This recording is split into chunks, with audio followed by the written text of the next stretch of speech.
아브라함에게 말씀하셨다. 내 고향과 내 가족과 내 아버지의 집을 떠나 내가 내게 보여줄 땅으로 가거라. 여러분, 이 말씀은 우리가 너무 익숙하고 잘 알고 있는 내용이기 때문에 편안하게 읽었지만, 사실 여러분 지금 이 말씀을 여러분에게 하시는 말씀이라고 생각한다면 아마 멘붕이 찾아올 거예요. 그렇죠? 남의 이야기라고 그렇게 너무 쉽게 읽으시는데, 하나님께서 아브라함에게 나타나셔서 뭐라고 말씀하셨냐면, 너는 지금 너의 고향과 친척과 아버지의 집을 떠나라. 그리고 내가 너에게 지시할, 가라고 하는 그곳으로 가라 라고 말씀을 하셨다는 거예요. 남의 이야기니까 이렇게 쉽게 편하게 읽죠. 그렇죠?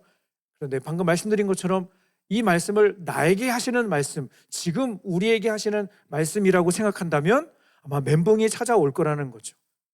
그 이유에 대해서는 여러분 길게 설명드리지 않아도 잘 알 거예요. 간단하게 두 가지로 설명을 하면, 두 가지 이유로 정리를 하면, 첫 번째, 여러분 그동안 아브라함을 지켜주고 보호해 주었던 그의 삶의 안전장치를 포기하라는 말씀이기 때문에 그래요.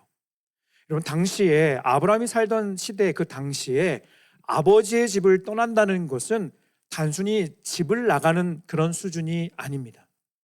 설교를 준비하면서 이 구절을 읽고 또 읽고 묵상하다가 문득 이 말씀을, 이 본문의 말씀을 올해 중2가 되는 저희 집 첫째 딸에게 해주면 굉장히 좋아했을 것이라는 그런 생각이 들었습니다.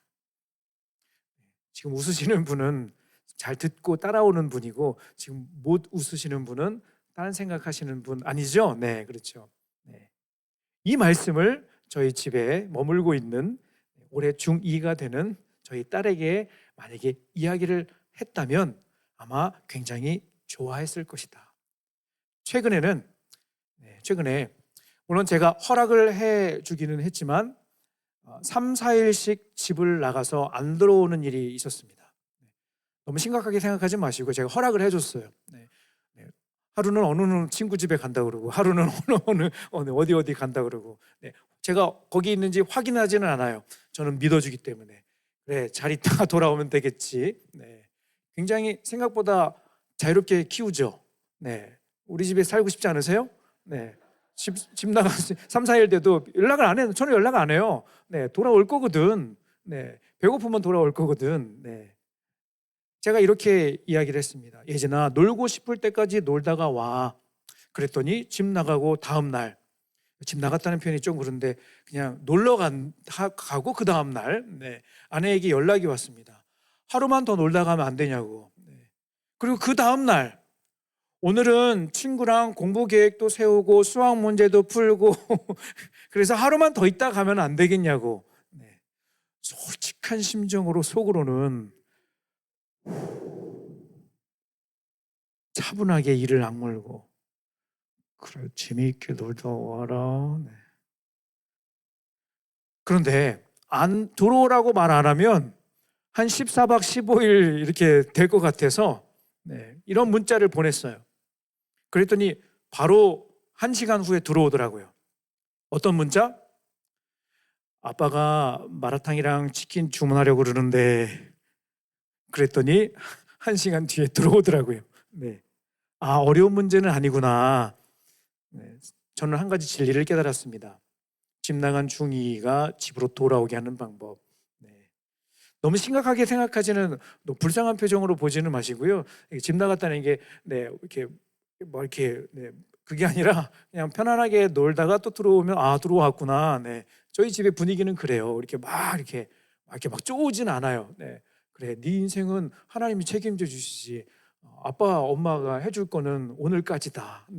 이런 철학으로 키우고 있습니다. 아무튼 다시 본문으로 돌아와서, 당시 아브라함에게 아버지의 집을 떠나라고 하는 것은 잠깐 집을 나갔다가 다시 들어오라고 하는 그런 차원이 아니라, 이것은 아브라함을 지켜줄 경제적인 기반, 사회적인 보호막, 그리고 모든 안전망을 다 포기하라는 그런 뜻이라는 거예요. 지금 그의 나이 75세, 아브라함이 몇 살까지 살았는지 혹시 아세요? 맞춘 친구, 맞춘 친구에게는 오늘 선물을 하나 줄까요? 아브라함 몇 살까지 살았는지 아시는 분? 아브라함이 75세까지, 아니 75, 지금 75세인데 175세까지 살았어요.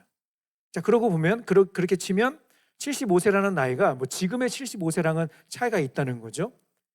당시에 75세라고 하는 그 나이는 한 집안의 기둥 역할을 해야 되는 굉장히 중요한 때였다는 거죠.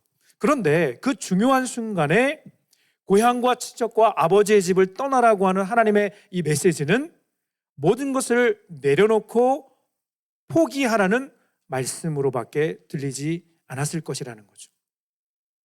지금 이 명령을 여러분에게 하시는 말씀이었다면 멘붕이 찾아올 두 번째 이유는 무엇인가?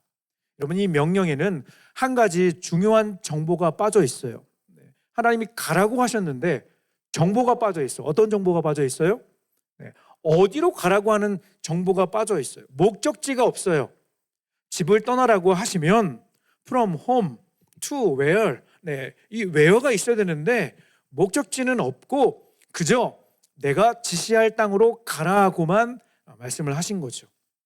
구체적인 방법이나 장소를 말씀해 주시지 않고 그냥 나만 믿고 따라와라 라고 말씀을 하신 겁니다. 여러분, 신약 성경에 보면 예수님께서 12제자를 부르실 때도 비슷한 상황이었어요.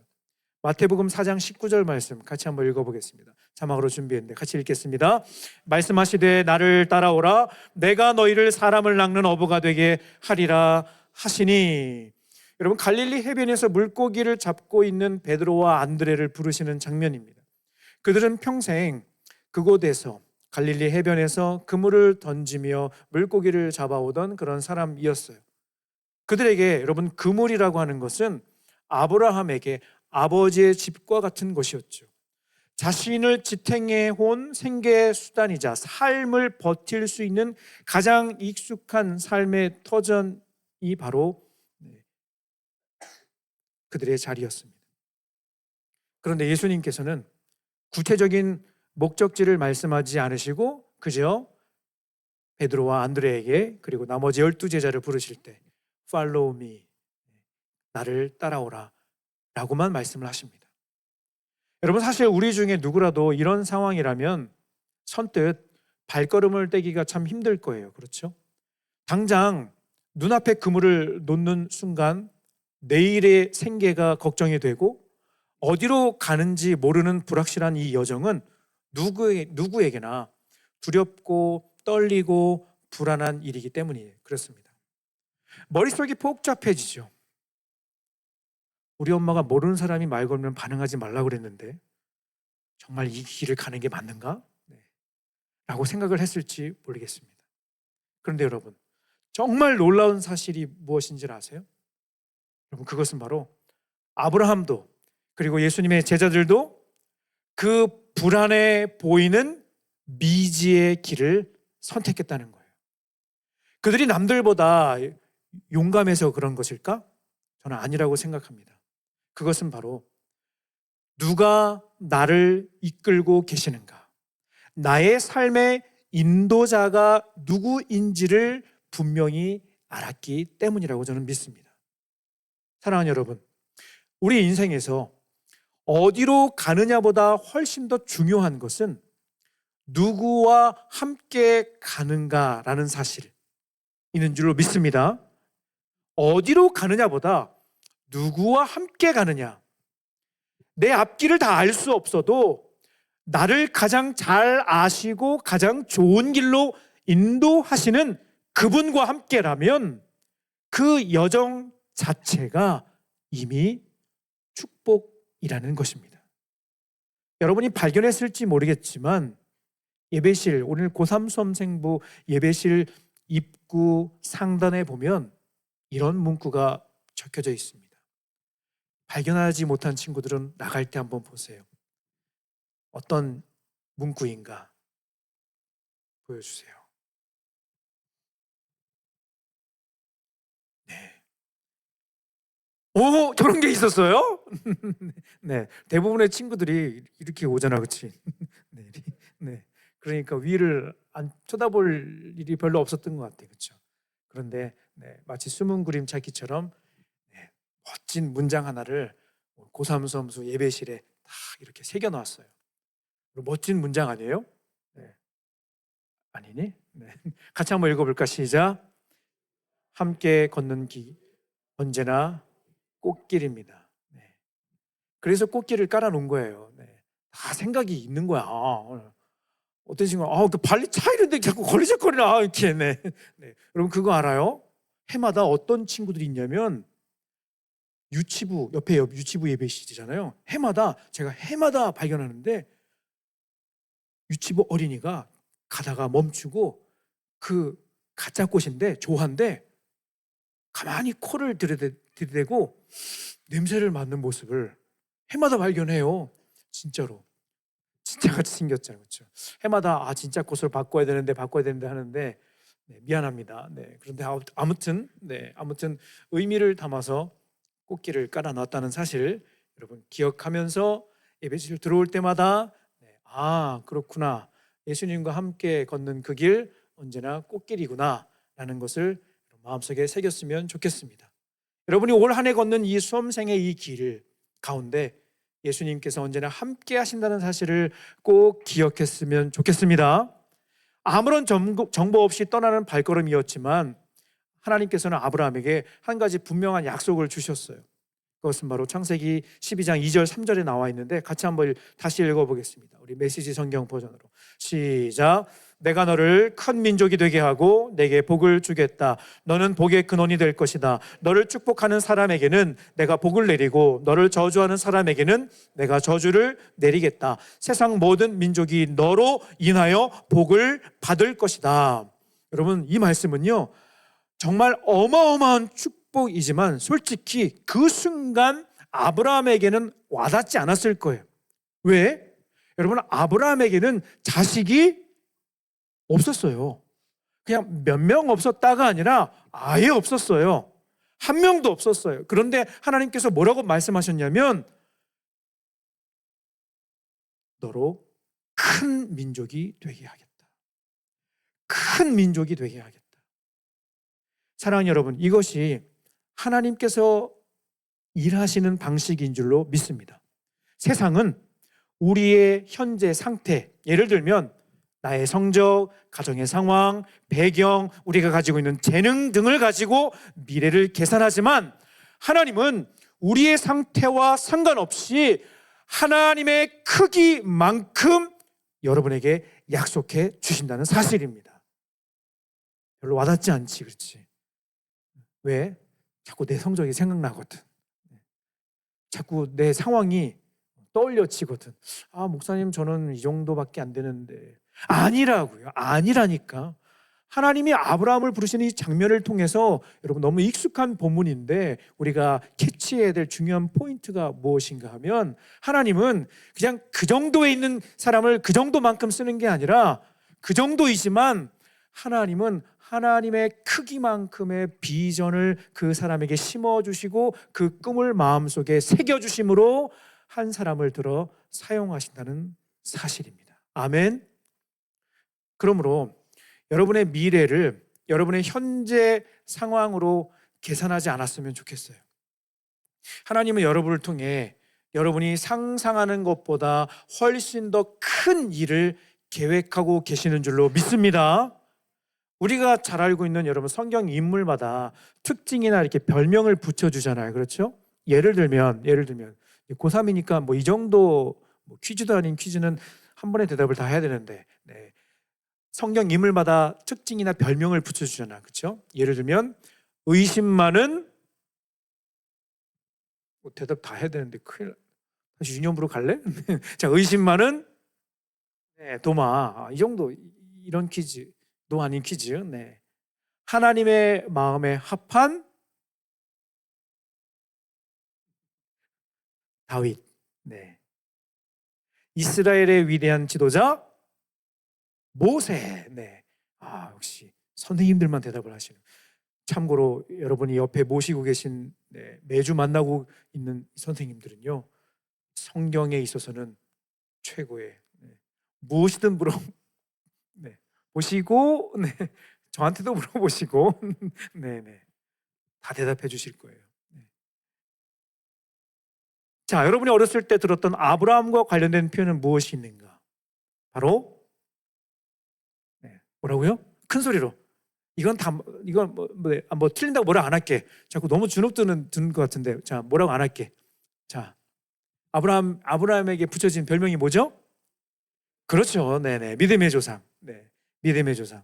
저는 아브라함의 스토리를 이렇게 묵상을 하면서 그가 믿음의 조상이라고 불릴 이유가 무엇일까 생각해 보았어요. 몇 가지 팩트가 있기는 하죠. 결정적인 사건으로 아들 이삭을 하나님께 드리기로 결정한 일. 그렇죠? 이 일은 보통 사람은 할 수 없는 일이에요. 그렇죠? 물론 이것도 있지만 오늘 본문에서 힌트를 얻을 수 있어요. 아브라함이 믿음의 조상이라고 불릴 만한 위대한 사람이라는 것을 우리가 이 오늘 본문에서 확인할 수 있는데, 그것은 바로 그가 가는 곳마다 무엇을 쌓았다? 제단을 쌓았다. 여기서 제단을 쌓았다는 것은 하나님께 예배를 드렸다는 거예요. 창세기 12장 7절 그리고 8절 하반절, 우리 두 절 말씀 읽고 말씀 정리하도록 하겠습니다. 같이 읽겠습니다. 시작. 자기에게 나타나신 여호와께 그가 그곳에서 제단을 쌓고, 8절 말씀 시작. 그가 그곳에서 여호와께 제단을 쌓고 여호와의 이름을 부르더니. 여러분, 아브라함이 하나님께서 말씀하신 그 땅 가나안에 도착을 했을 때 여러분, 현실은 기대만큼 장밋빛이 아니었어요. 여러분, 그 땅에는 이미 가나안 원주민들이 살고 있었어요. 그리고 모든 것이 낯설고 힘든 상황이었을 거예요. 말 그대로 막막한 현실이 그를 기다리고 있었던 거죠. 하지만 아브라함은 거기서 주저앉지 않았어요. 그가 가는 곳마다 짐을 풀기도 전에 제단을 먼저 쌓았다라고 성경은 기록하고 있어요. 이것이 그가 믿음의 조상이라고 불릴 수 있는 결정적인 이유라고 저는 생각을 합니다. 제단을 쌓았다는 건 눈앞의 현실보다 나를 여기까지 인도하신 하나님을 더 크게 보며 그분을 예배했다는 뜻입니다. 되게 중요한, 제가 이 문장 쓰고서 저 스스로에게 칭찬해 줬어요. 이야, 이런 멋진 문장을 생각했더니 나만 지금 막 흥분한 거예요. 네. 다시 한번. 그가 가는 곳마다 제단을 쌓았는데, 제단을 쌓았다는 것은 나를 여기까지 인도하신 하나님을 더 크게 바라보면서 그분을 예배했다는 것입니다. 말씀을 정리할게요. 여러분, 하나님께서 아브라함의 삶에 찾아오신 이유는 단순히 그를 익숙한 자리에서 불러내기 위함이 아니었어요. 집 나와서 고생 한번 해보라는 그런 차원도 아니었습니다. 과거의 삶의 방식에 갇혀 그럭저럭 살아가던 그의 인생을 복의 근원이라고 하는 위대한 계획으로 하나님께서는 아브라함의 인생을 새로 고침하시기 위한 특별한 하나님의 초청이었던 거예요. 아브라함은 자신의 안전망을 내려놓고 목적지도 모른 채 발을 뗐습니다. 하나님은 그를 통해서 온 세상이 복을 받는 축복의 통로로 사용해 주셨습니다. 사랑하는 여러분, 오늘 하나님은 아브라함에게 그러셨던 것처럼 여러분의 삶에도 동일하게 찾아오셨습니다. 여러분, 세상의 알고리즘은요, 여러분의 어제와 오늘의 모습만을 보고 여러분의 가치를 제한하려고 해요. 그렇죠? 하지만 우리 하나님의 방식은 다릅니다. 하나님은 여러분의 현재 상태와 상관없이 앞에서 말씀드렸던 것처럼 하나님의 크기만큼, 하나님의 꿈의 크기만큼, 하나님의 비전의 분량만큼 여러분을 축복의 통로로 쓰시겠다고 약속하시는 겁니다. 아멘. 새해가 시작된 지 벌써 한 달이 지났습니다. 아직은 수험생이라고 하는 이름표가 익숙하지 않아요. 그렇죠? 이미 스트레스를 받고 있는 친구들도 있겠지만, 여러분, 막막한 현실 앞에서 우리 아브라함처럼 예배의 제단을 쌓는 여러분 되기를 간절히 소망합니다. 그래서 외치는 거예요. 예배에 승리하면 인생에 승리하게 하신다. 예배에 승리하면 인생에 승리하게 하신다. 그러고 보니까 오늘 이 굴을 깜빡했네. 그렇죠. 그런 의미에서 저를 왜 얘기 안 해? 깜빡할 수도 있지. 저를 한번 따라하겠습니다. 예배에 승리하면 인생에 승리하게 하신다. 아멘. 지금 외치려고 그랬어요. 잠언 3장 5절 6절은요 해야죠.